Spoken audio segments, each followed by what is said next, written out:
In today's video, we're covering everything that you need to know about restricted stock units, commonly called RSUs. Now, what are RSUs? These are claims for shares of company stock given to employees as a form of compensation.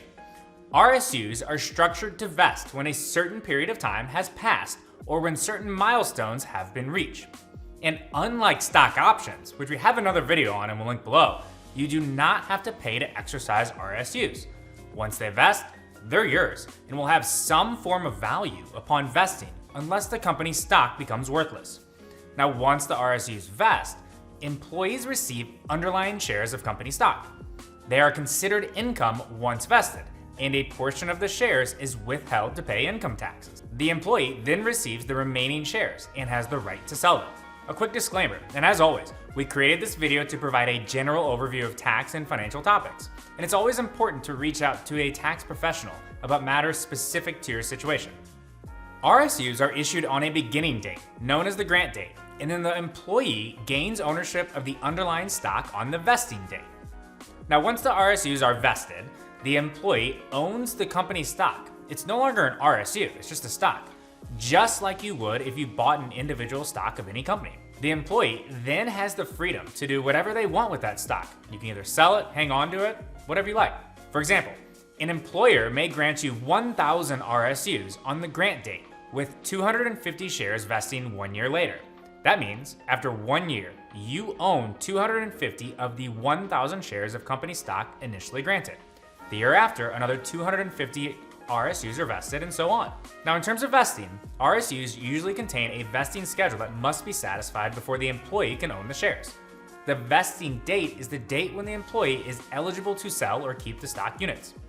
A 1 year cliff schedule, like we mentioned, is common, where the employee becomes vested in 1/4 of the RSUs issued to them, and the remaining RSUs vest over a remaining period, typically 3 years. Vesting simply means that you have contractually fulfilled a specified term of employment with the company and you have ownership rights to the shares. YouTube is a great place to learn all the financial 101 lingo that we never learned in high school and college. I'm here to teach that. Hit subscribe and follow along. How are RSUs taxed? Now, when you're granted RSUs, you do not have an immediate tax liability as you technically do not own the shares yet. Once your RSUs vest, this does trigger a tax liability and you have to report income based on the fair market value of the stock. The value of your vested shares equals the number of shares times the fair market value of the shares. Since stock you receive through RSUs is essentially compensation, you will usually see it reported automatically on your W-2 form at the end of each year. In many cases, your employer will withhold a portion of your RSUs as payment for taxes owed at the time of vesting. As with all withholding, the taxes your employer deducts from your paycheck may not be enough to cover the full amount of tax that you might owe when you file your tax return. So for example, if you have 300 shares vest and they're worth $10 a share, you'll need to pay tax on income of $3,000. And assuming a 30% tax bracket, your tax bill will be $900 or 90 shares. Most companies in this situation will sell the 90 shares to cover your tax bill and then transfer the 210 remaining shares to your stock plan brokerage account. You may owe additional taxes at the state level, depending on where you live as well. Now, upon sale, if your employer is a publicly traded company, you can sell your shares at any time after vesting. If your employer is a non-public company, you cannot sell your shares in most cases as there's really no readily available marketplace to do so. In either case, you will likely have to pay taxes again if you sell stock you receive through an RSU. After you take ownership and pay the income tax on the fair value of your stock upon vesting, you treat the stock for taxes the same as if you bought the stock on the open market on the day of vesting at that fair market value. So if you sell the stock at a higher price than its fair value at the time of vesting, you'll have a capital gain. If you hold the stock for 1 year or less, your gain will be short-term, and you'll owe ordinary income tax on it.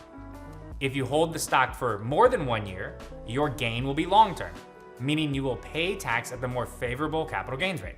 So when should you sell RSUs, or should you? Now, if your company is already public, holding on to RSUs after they vest is equivalent to taking a cash bonus and then using it to buy your company's stock at the current price. Would you do that? Unlike with options, there is very little tax advantage in holding the RSUs after they vest, so you're better off selling immediately in most cases.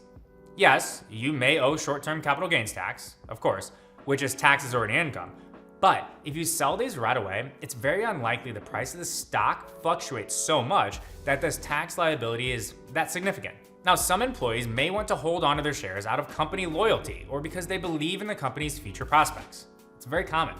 However, having too much exposure to one company or stock can result in a concentrated stock position, which can increase the risk of your portfolio. Another way to look at this is to consider what you would do with the cash if you were to sell the stock. If you use the cash to diversify your investments and you invest in a broadly diversified portfolio of stocks or ETFs, how likely is it that your company stock would have outperformed that diversified portfolio?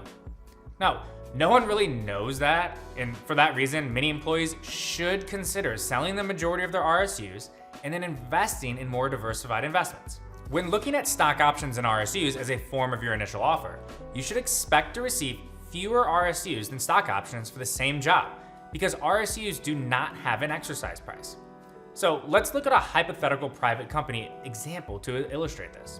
Imagine a company with 10 million shares outstanding that just completed a financing at $100 per share, which translates to a $1 billion valuation. If you knew that company would ultimately be worth $300 per share, then you'd need to issue 11% fewer RSUs than stock options to deliver the same net value to the employee. You should also keep in mind that RSUs have value independent of how the company performs, whereas stock options can become worth less than the exercise price if the company does struggle. So, to put more simply, RSUs are typically less risky than stock options. Now, first off, RSUs are just easier to understand than other forms of equity compensation. The vesting schedule is typically pretty straightforward, and it's usually relatively simple to calculate the value of your shares. So that's one pro of RSUs. Another pro of RSUs is that there's no purchase necessary. With stock options, employees have the right to purchase shares of company stock at a certain price, called the strike or exercise price. With RSUs, the shares are yours upon vesting, and there's no purchase necessary. And since some companies allow you to surrender shares to cover your tax withholding, I'd say most of them do, RSUs typically cost less than stock options for the employee. And they retain value typically. Unless the share price of your company goes to zero, which it could, but it's unlikely, RSUs will still have value, whereas stock options might not. Because with stock options, when the strike price is lower than the market price, you could exercise your options, buy shares at the lower strike price, and then sell at that higher market price, and then you profit from that difference right away. However, if the strike price stays above the market price, there'd be no reason to exercise your options. You could buy shares through the stock exchange for less. That means your options could expire worthless. Now, flexibility is key as well. Once shares vest, they're yours to keep, even if you leave the company. This flexibility is especially important if you work for a publicly traded company. Now, some of the downsides of RSUs. The tax consequences. If your company is not public and does not assist with offsetting your tax burden, you may face a significant tax burden. For those with a large number of double trigger RSUs, you could face a hefty tax burden once a liquidity event occurs and all of your shares vest at one time. Even if your employer assists with managing the taxes, the amount of shares surrendered or cash payment withheld for taxes may not completely offset the actual tax owed. So employees could be hit with additional tax consequences when it comes to tax filing time, depending on their tax situation. There's also an uncertain future.